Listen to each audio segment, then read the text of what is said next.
en Z Radio en vivo, son las 8 de la mañana en la República Argentina, hay tránsito intenso en autopistas y accesos a la ciudad de Buenos Aires. Plaza de Mayo está cerrada por un acampe. El tránsito en las autopistas y avenidas tiene algunas demoras en la avenida General Paz, Panamericana y Autopista del Oeste, en el ingreso a la ciudad autónoma de Buenos Aires, mientras que el acceso vehicular a Plaza de Mayo está cerrado por acampe que desde anoche realizan organizaciones sociales. En el área metropolitana, te decía, la autopista Richeri cargada hacia Capital con demoras en los enlaces. Lo mismo en la General Paz y Autopista del Oeste, que tiene algunos retrasos a la altura de la localidad de Ciudadela, por la que hay un motociclista sobre el carril izquierdo. También están cargadas las autopistas de Buenos Aires-La Plata, demoras en el enlace con Panamericana y con el ingreso a la ciudad de Buenos Aires. Las principales rutas nacionales hay circulación vehicular sin interrupciones en ambos sentidos. La línea del tren San Martín opera con cronograma de día domingo y con demoras y cancelaciones, debido a causas técnicas que impiden que circulen todas sus formaciones, según informan desde Trenes Argentinos. Recordad que el tren Mitre, Ramal Tigre, tiene servicio reducido entre esa estación cabecera y Belgrano C, mientras que José León Suárez recorre desde José León Suárez hasta 3 de febrero por obras en retiro. El resto de la línea de trenes funciona al horario, lo mismo que subtes y premetros, por el cierre por obra de estaciones Acoiti y Castro Barros de la línea A, la estación San Martín de la línea C y las estaciones Bulnes y Jujuy de las líneas D y E respectivamente. Y ya damos la bienvenida en este momento, sin solución de continuidad, al comunicador, analista, periodista y docente Diego Besiuna, que nos acompaña hoy en la mañana de Radio Z. Buen día, Diego, ¿cómo estás? ¿Qué tal, Javier? ¿Cómo andas? Buen día. Bien, muy bien, aquí estamos.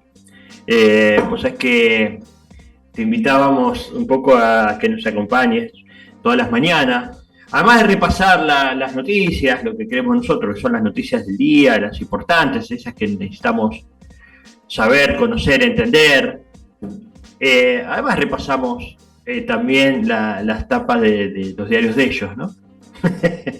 Para ver en qué andan, qué plantean, qué quieren que nosotros estemos pensando. Bueno, y la verdad que siempre nos ayudas a tratar de entender un poco de eso.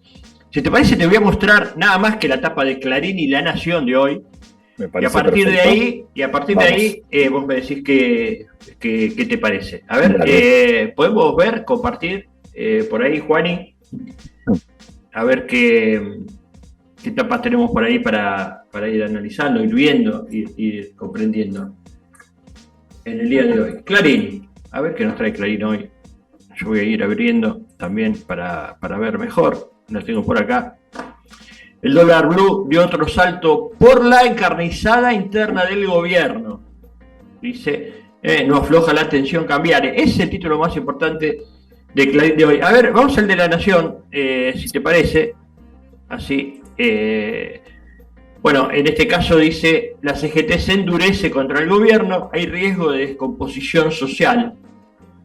Tras un prolongado silencio, se reúne para alertar por la inflación y la pobreza. Bueno, esos son los títulos de los dos matutinos de mayor circulación en la Argentina. ¿Qué estás viendo vos al respecto, Diego? Bueno, ahí, si querés, podemos arrancar por el título de Clarín, ¿no? ¿Vale? Ahí el título de Clarín hace foco en la situación económica. Por ahí poner un poquito en contexto de dónde viene ese título de Clarín para la audiencia, para la gente que te está viendo. Hace unos días, hace 2 días, tuvimos un salto muy, muy repentino, digamos, del dólar paralelo, el dólar ilegal, que fueron unos 12 o 15, entre 15 y 20 pesos. El dólar paralelo subió repentinamente en un día. Uh-huh. Y ahí hay, detrás de esa situación, que es sobre la cual se monta el título de Clarín hoy, ¿no? Esta idea de instalar de nuevo que hay una situación económica endeble, crítica, circunscribiendo esa situación a la suba del dólar ilegal, tiene, digamos, varias situaciones, digamos, ¿no? O sea, Clarín toma el título para instalar una crisis económica que no se detiene, cada vez es más crítica. Ahora, hay que decir también que alrededor de ese dólar ilegal recurrentemente aparecen las famosas operaciones, ¿no?, Claro. de los sectores económicos exportadores para forzar al gobierno nacional a devaluar, ¿no? O sea, qué es lo que está apuntando no solamente Clarín, digamos, sino todo el sector agroexportador que trabaja coordinadamente con Clarín en términos de intereses políticos, es forzar al gobierno nacional a una devaluación. ¿Para qué? Bueno, para aumentar sus márgenes de rentabilidad. Estamos en las vísperas del comienzo de la vigencia. Gana más, o sea, si mientras más alto está el dólar, ellos ganan más en pesos, porque si son exportadores, el dólar les rinde más, ¿no? Tienen más guita. Ah, mirá. Vos sabés que hay otro elemento ahí, Diego, que me parece interesante, que es algo que pasó en estos días. Hubo dos reuniones muy importantes de los dirigentes políticos, sobre todo los de la derecha, en realidad los de la derecha no fueron invitados de partidos populares, con los sectores de poder económico más concentrados. Se reunieron en la rural a principios de semana y en el Yao Yao en Bariloche a mediados de la semana. Y por lo que trascendió, el de la rural fue más público, el de Yao Yao fue un poco más cerrado y se escuchó algún fragmento. En todos los casos hay definiciones sobre el tema del dólar, ¿no? Exactamente. Porque Milei directamente habla de dolarización, por ejemplo, o hablan de devaluación. Devaluación es el dólar más alto. Entonces, eso también puede haber empujado a que suba el dólar, ¿no? Porque la gente dice, estos tipos van a subir el dólar, compro ahora porque me va a convenir, no puedo especular con eso. Pero de eso no habla Clarín. Clarín dice que es la interna del gobierno, ¿no? Exactamente, es tal cual como lo decís. Eso te iba a decir que es el segundo elemento importante que tiene que ver con el contexto digamos, de discusión política muy centrada en la oposición, que es específicamente esto que vos planteás, en ese foro de empresarios, de los empresarios más importantes de la Argentina, que se reunieron en un hotel exclusivo de Bariloche y convocaron a los dirigentes de la oposición, básicamente para que les digan lo que ellos quieren escuchar. Apareció este tema que vos estás diciendo, ¿no? O sea, está de vuelta en la Argentina, dando vuelta la propuesta, digamos, específicamente de Milei de dolarizar la economía, ¿no? Y específicamente eso también, por supuesto, fuerza, digamos, una situación de corrida bancaria, porque de corrida quiero decir, lo que termina ocurriendo con el dólar paralelo, más allá de ser paralelo, es que precisamente ocurre esto, ¿no? O sea, hay mayor demanda de dólares, inclusive en el mercado paralelo, y se fuerza esta suba repentina de su cotización. Ahora, lo que también hay que decir es que la dolarización en Argentina ya ocurrió, que nunca hubo. La convertibilidad fue en algún punto eso. Claro, el 1 a 1 se sabía, porque vos es que ahora por un tema técnico tal vez sea difícil entrar a Lelu Uribilla, la productora general de este programa, o a Juani, que es el operador. Juani tiene 20 años, ponele, ¿no?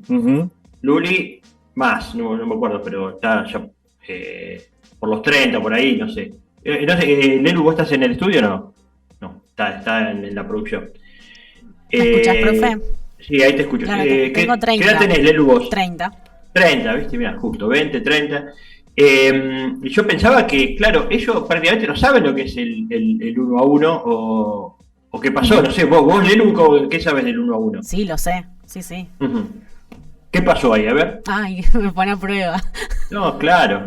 Sí, estamos charlando para tratar de ver qué es lo que vivimos la y época, qué nos queda la en época la de memoria. Menem, donde todos iban a Disney. Donde todos iban a Disney. ¿Y qué más? Nada, que el peso valía $1 y es $1, se vendieron muchas cosas del país, después vino toda la crisis, el lío. Claro. Lo que resulta, digamos, una de las estrategias que a mí me parece muy exitosa que lleva adelante, por ejemplo, Milei, es aislar un poco las consecuencias del 1 a 1 de las ventajas del 1 a 1. Que probablemente, digamos, esa supuesta estabilidad de Disney, ventaja para algunos sectores de Disney, pero el 1 a 1 de una estabilidad, o sea, prácticamente no hay inflación, eso es cierto, y parece ser el tema que nos abruma. Y la verdad que, lógicamente, uno no sabe lo que valen las cosas, y generalmente cuando se entera se espanta. Entonces, claro, eso. Ahora viene esa solución del 1 a 1. Gracias, Lelu, por tu testimonio.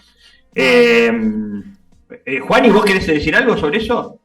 Sobre el tema del 1 a 1, de la dolarización, que no lo tomen como un examen, estamos en hora libre, boludo, no les pongo nota hoy, tranquis. Yo mientras por ahí se conecta Juan, y por ahí lo que es importante mencionar también, que esta situación de plantear una dolarización como si la Argentina no hubiera pasado por esa experiencia, o sugerir otras, o inclusive enaltecer... Porque esa experiencia era buena.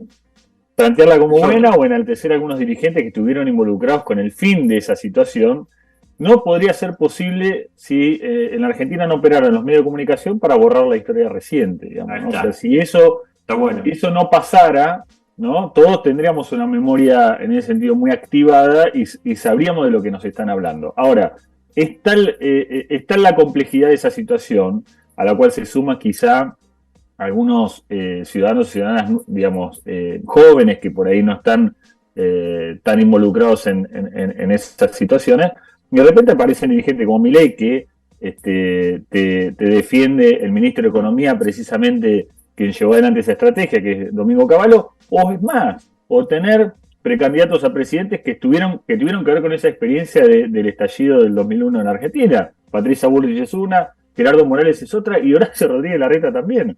Patricia Bullrich, ministra de Trabajo de la Alianza, Rodríguez Larreta, el segundo del PAMI durante el gobierno de la Alianza, y Gerardo Morales, el segundo del Ministerio de Desarrollo Social. Entonces, también eso es posible que esos dirigentes sean aquellos que han ido al Yao Yao a plantear cuál debe ser la estrategia económica de la Argentina para salir de la crisis, y tengan realmente chances en términos de intención de voto, específicamente dos, Bullrich y Larreta. Solamente es posible si no tenemos en cuenta cuál es la historia reciente de la Argentina. Estamos hablando de 20 años, no estamos hablando de 50, ¿no? O sea, es una historia muy, muy reciente. Entonces también eso permite que de repente Clarín siga operando sobre una situación económica que tiene que ver, en este caso, con el dólar paralelo, operar inclusive para sus propios intereses, porque también Clarín, digamos, decíamos, relacionado con el sector agroexportador, también le interesa una devaluación. Pero claro, lo que no dicen ni Clarín, ni La Nación, ni Infobae, es que una devaluación de esas características lo único que hace es pulverizar el poder adquisitivo de los salarios. Inclusive diría también, si uno apela a la dolarización, bueno, presentada de ese modo, ¿no? O sea, la dolarización como una especie de solución mágica. Inclusive algunos economistas de la oposición, de propios Juntos por el Cambio, empiezan a poner un freno diciendo, no, bueno, ojo, porque eso no es la salida que necesita la Argentina. Básicamente diciendo, bueno, no existen los dólares suficientes para hacer un respaldo, una dolarización que pueda llegar a plantearse o establecerse como la solución. En un rato voy a compartir un estudio de una consultora muy, muy respetada en la City, 1816, que hizo todo un análisis, un estudio pormenorizado sobre qué pasaría con el dólar, cuánto necesitas de respaldo, y que si fuera a pelo, ¿no? Mañana gana Milei y dice, bueno, ahora dolarizamos. Uh-huh. ¿A cuánto se iría el dólar? Uh-huh. Así que en un ratito voy a estar compartiendo ese estudio. Es un poco largo, no quiero entretenerte en este sentido, porque me interesaba que nos reveles, que nos cuentes, tu parecer, tu mirada sobre cuáles son las operaciones centrales de los medios. Me parece que esto que nos acabas de contar, que uno de los elementos que vos ves centrales es cómo hacen desaparecer la historia reciente, ¿no? Yo creo que eso es lo fundamental, digamos. O sea, no, porque realmente quiero decir, en una historia reciente trágica de la Argentina, porque evidentemente fue trágica, digamos, nosotros hay que agregar como información que esa salida de la dolarización ficticia que tuvo la Argentina terminó en un 50 y pico % de pobreza, 25% de desocupación, industrias cerradas, digamos, corralito, es decir, la situación fue realmente trágica. Muertos en las calles, ¿no? Muertos en las calles, muertos que no tuvieron sitio. Exactamente, que no tuvieron la condena correspondiente. Entonces, me parece que es para prestar realmente atención, porque vuelven a aparecer los mismos personajes que tuvieron responsabilidades en esa situación. Ahora, yendo un cachito al título de La Nación. La Nación ahí, ¿cuál es la operación de sentido que hace La Nación con ese título? Yo creo... A La Nación, vamos a La Nación, a ver. Recordamos, el título es el día de ayer la CGT publicó un documento muy crítico sobre la situación económica y por ende también sobre la situación política, digamos. Hay un vínculo, ¿no? O sea, hay una responsabilización de la CGT sobre la situación económica al oficialismo.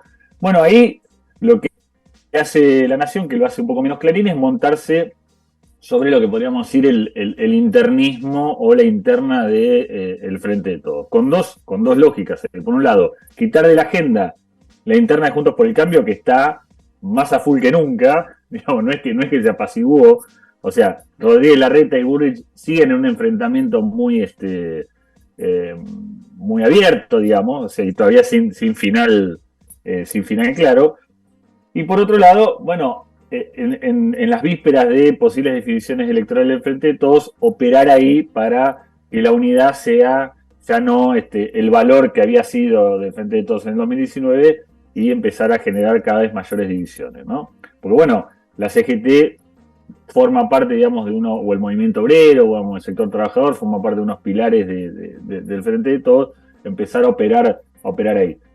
Y en ese sentido, también hay una interna, digamos, o algo de ese internismo también operó en el título de Clarín. Recuerden ustedes que hace poquito renunció o fue echado Antonio Aracre, ¿no? Jefe de gabinete asesores de Alberto. Exactamente.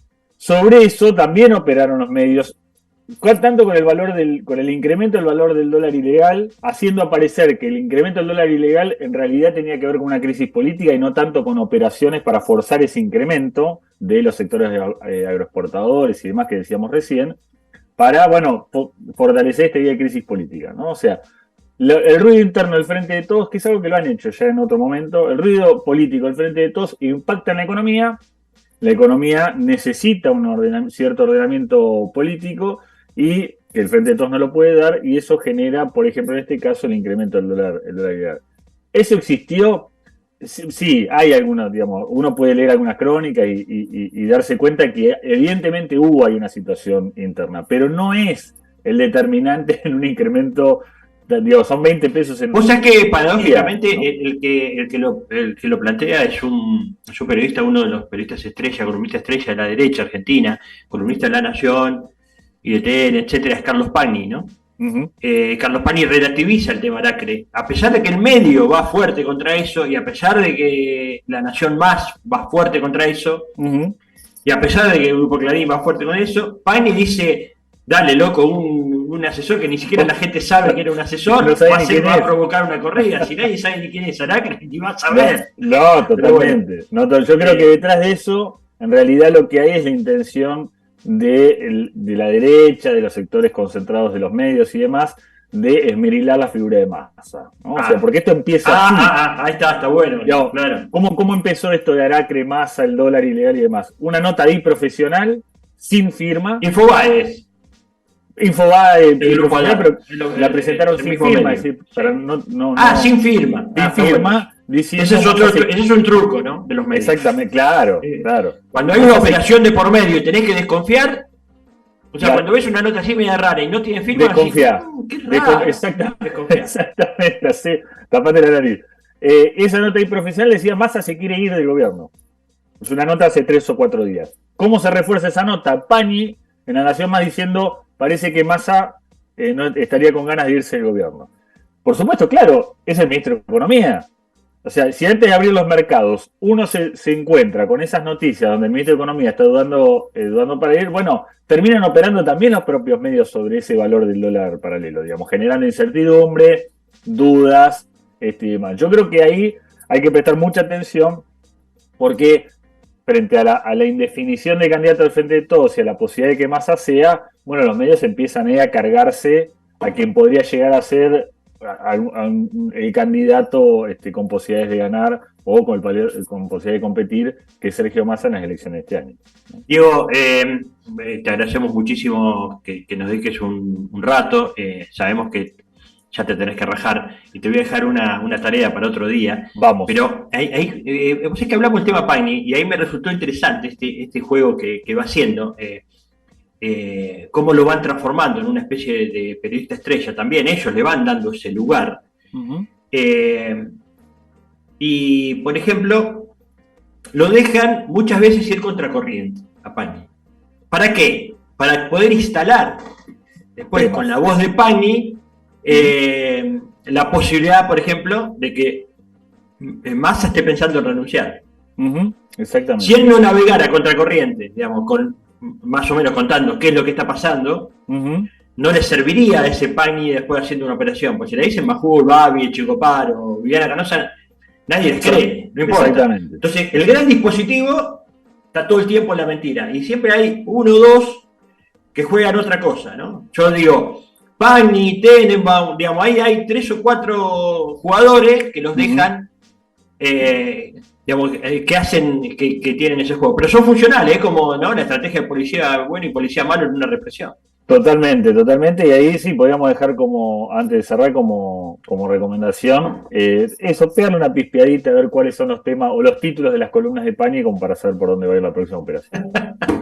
Te mando un abrazo, Diego, gracias por acompañarnos. Bueno, abrazo para todos, un abrazo. Pasó Diego Belluna, periodista, analista, docente, aquí por Radio Z, ayudándonos a entender mejor de qué se trata, ¿no? El pueblo quiere saber de qué se trata. 8 de la mañana, 20 minutos. Dame un tema musical, Juani, por favor. Y después seguimos con Hora Libre por Radio Z.